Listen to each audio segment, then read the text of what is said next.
बहुत बड़े-बड़े superstars create किए हैं और आज भी हैं उसमें।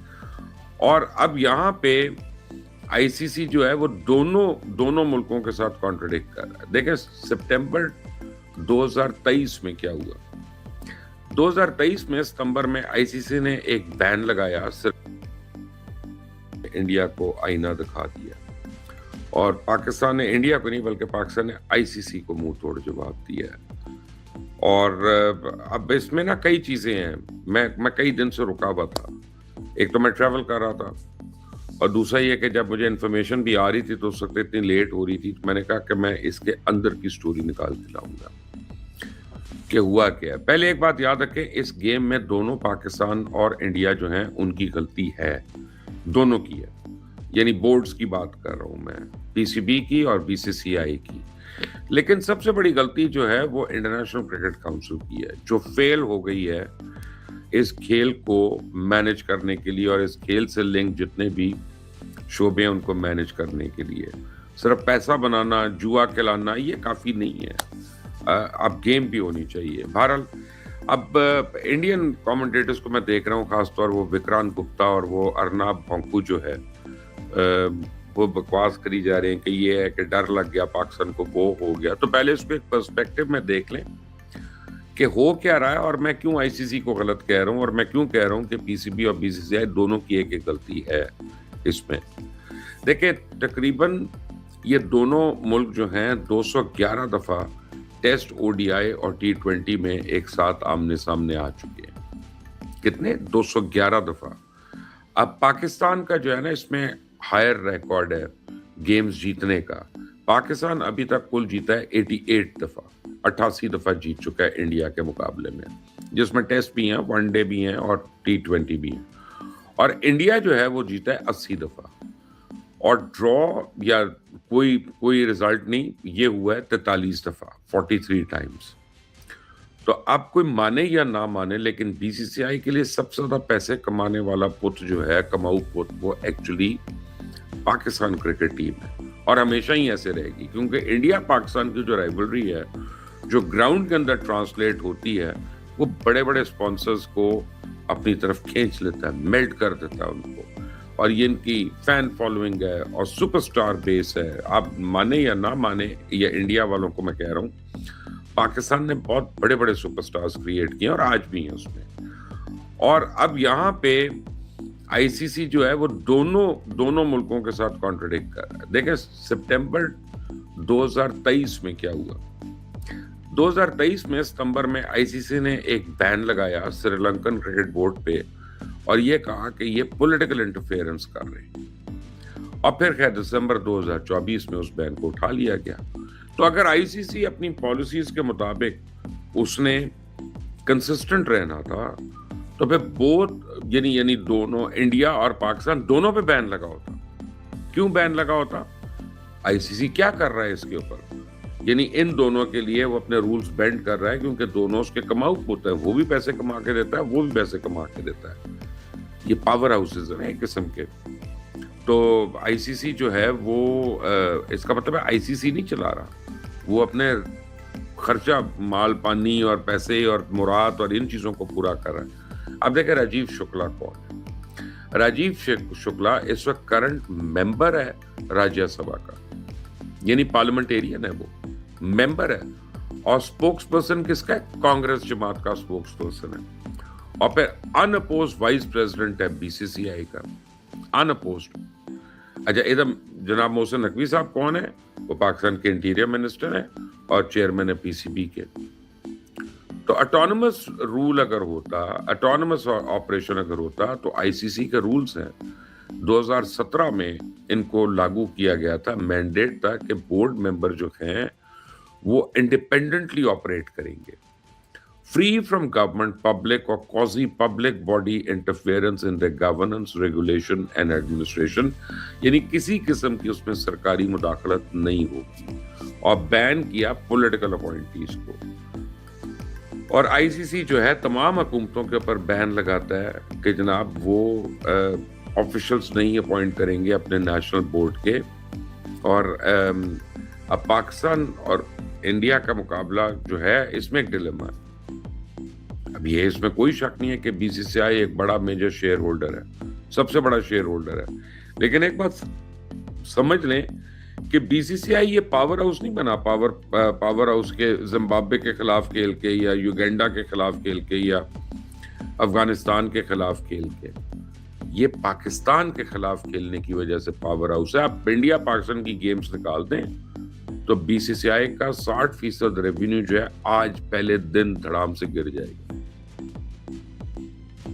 अब कौन फैसिलिटेटर है ये बिलियंस ऑफ रेवेन्यू का बीसीसीआई को? आईपीएल जाहिर बात है उनकी बहुत बड़ी लीग है और वो बड़ा पैसा जनरेट करती है, लेकिन आईपीएल भी इंडिया पाकिस्तान राइवलरी के ऊपर खड़ी हुई है। और लेकिन वो बुकीज जो हैं वो आईपीएल पे इतनी खुशी से नहीं लगाते, उनको पता है सब कुछ सब फिक्स्ड है। मालकान जो आईपीएल के वो ही जुआ करा रहे हैं, प्लेयर तो कर ही रहे हैं लेकिन मालकान भी करा रहे हैं, तो बुकीज भी उलट जाते हैं उसमें, उनकी भी गेम उल्टी पड़ जाती है। हम ये कह सकते हैं कि यानी दुनिया की सारी बड़ी लीग जो हैं उनमें किसी ना किसी तरह जो है वो जुआ होता है, लेकिन उसमें गेट मनी भी होता है, उसमें स्पॉन्सर भी होते हैं, उसमें मीडिया राइट भी होता है, उसमें मर्चेंडाइजिंग भी होती है। तो आप देखें ना कि आईपीएल के बाद दूसरी बड़ी कैश काउ इंडिया के लिए, बीसीसीआई के लिए जो है वो पाकिस्तान है। दैट्स राइट, पाकिस्तान है। आईसीसी ग्रुप पूल को आप देख लें, रैंडम पिकिंग्स देख लें, group A B C D, क्यों हमेशा पाकिस्तान और इंडिया को एक ही ग्रुप में डाला जाता है? ये तो ऑस्ट्रेलिया इसके ऊपर बड़ा इतराज कर चुके हैं कि जी आप एक ही ग्रुप में डालने का मतलब है पहले उनका ग्रुप में मैच होगा, फिर उनका क्वार्टर फाइनल में हो सकता है, और उसमें अगर दोनों जीतते हैं तो वो सेमीफाइनल में एक दूसरे के सामने आ सकते हैं, फाइनल में वो तो कमाल की लॉटरी आईसीसी के, अगर इंडिया पाकिस्तान दोनों फाइनल में आमने सामने हो तो स्पॉन्सर्स की भरमार लग जाती है। तो अगर ये एक मैच ज्यादा कराने से ग्रुप्स के लेवल पे आईसीसी को बड़ा फायदा होता है। आईसीसी हमेशा इंडिया पाकिस्तान को एक ही पूल में रखेगा। आप देखिएगा यही 2 नंबरी है उसकी। क्यों? ब्रॉडकास्टर्स ने ये कंडीशन लगाई हुई है, और दोनों पावर रेवेन्यू जनरेटिंग है ना। और इंडिया भले नंबर 1 हो और पाकिस्तान भले नंबर 6 हो, लेकिन क्राउड इंटरेस्ट जो है वो दोनों जनरेट करते हैं, स्पॉन्सर इंटरेस्ट जो है दोनों जनरेट करते हैं, मीडिया इंटरेस्ट दोनों जनरेट करते हैं। अब वो अरनाब भौंकू जो मर्जी भौंकता रहे, वो गुप्ता जो है जितना मर्जी बकवास करता रहे, fact of the matter is के अगर आपने रिविजिट करें ना क्रिक इन्फो के हेड टू हेड नंबर्स, तो आपको पता चलेगा कि पाकिस्तान का बहुत बड़ा विनिंग रेट है। 88 wins for Pakistan, 80 wins for India. तो ये सोचना है कि पाकिस्तान डर के भाग गया, ये बकवास करने की बात है। पाकिस्तान के बगैर ये बीसीसीआई सिर्फ एक और बोर्ड ही होगा बस, फिर और कुछ भी नहीं होना। आप देखें ना मोहम्मद अली जो था, मोहम्मद अली बॉक्सर, वो बहुत ग्रेट थे, बहुत अजीम थे। क्यों अजीम थे? उनके हरीफ अजीम थे। वो जॉर्ज फोरमैन हो, जो फ्रेजियर हो, केन नॉर्टन हो, चक वेपनर हो, तो मोहम्मद अली ने बड़े बड़ों को जब मारा तो मोहम्मद अली और बड़े हुए ना। आप फिल्मों में भी हीरो उतना ही बड़ा होता है जितना बड़ा विलन होता है, और विलन जो होता है पहले हीरो को कुट रहा होता है, उसके बाद हीरो जब उसको फाइनली कुटता है तो फिर वो बड़ा हीरो बनता है। जेम्स बॉन्ड ले लें, मिशन इम्पॉसिबल ले लें, जो मर्जी ले लें आप। तो यही इंडिया पाकिस्तान का भी है। जब तक दूसरा ताकतवर नहीं होगा तो इस एक की या उस एक की को धौंस जमेगी नहीं है। तो ये को वन वे सड़क नहीं है बीसीसीआई के लिए। अब आप पाकिस्तान का स्टांस देखें। पाकिस्तान ने बांग्लादेश के लिए जो स्टांस लिया वो शायद क्रिकेट के लिए कम था, पॉलिटिक्स के लिए ज्यादा था। लेकिन जब हसीना वाजिद थी बांग्लादेश में, शेख हसीना वाजिद, तो उन्होंने कभी पाकिस्तान के लिए उस स्टांस नहीं लिया। ये तो अब पाकिस्तान के लिए नई हुकूमत और इनकलाब के बाद जो है वो स्टांस लेते हैं। लेकिन अगर जो है बांग्लादेश ने तो हसीना के टाइम पे पाकिस्तान में खेलने से भी इनकार किया हुआ।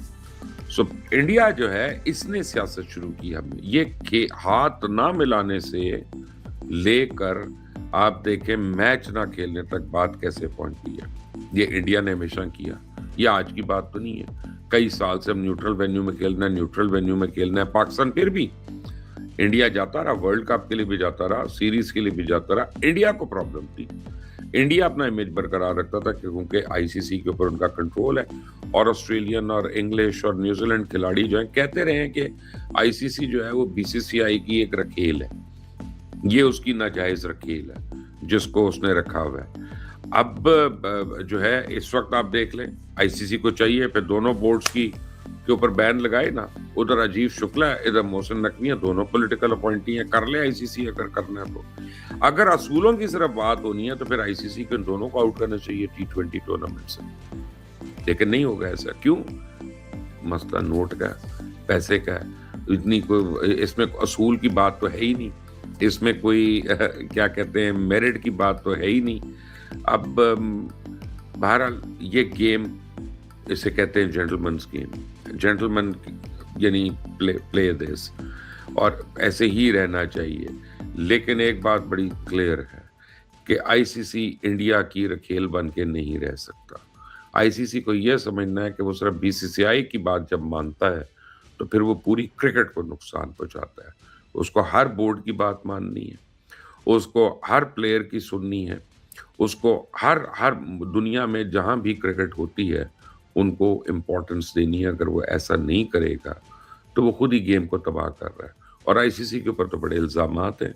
आईसीसी के ऊपर तो ये भी इल्ज़ामात हैं कि वो पूरे का पूरा वर्ल्ड कप जो सट्टा होता है उसका, वो चाहे 50 ओवर्स वाला हो या T20 हो, तो पहले आईसीसी को चाहिए कि सामने आए और इन एलिगेशंस का सामना करे।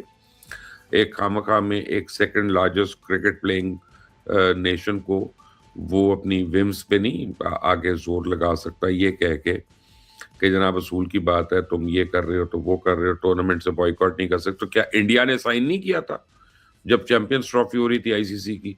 तो इंडिया ने भी तो साइन किया था ना कि ये पाकिस्तान में होगा। तो उस वक्त इंडिया बाद में मुकरा था, तो आईसीसी ने क्या किया? क्या इंडिया ने ट्रॉफी लेने से इनकार नहीं किया था? वो डिसिप्लिन के अगेंस्ट नहीं आता? क्या इंडिया ने हाथ मिलाने से इनकार नहीं किया था? क्या इंडिया ने post match and pre match press conferences से इनकार नहीं किया था?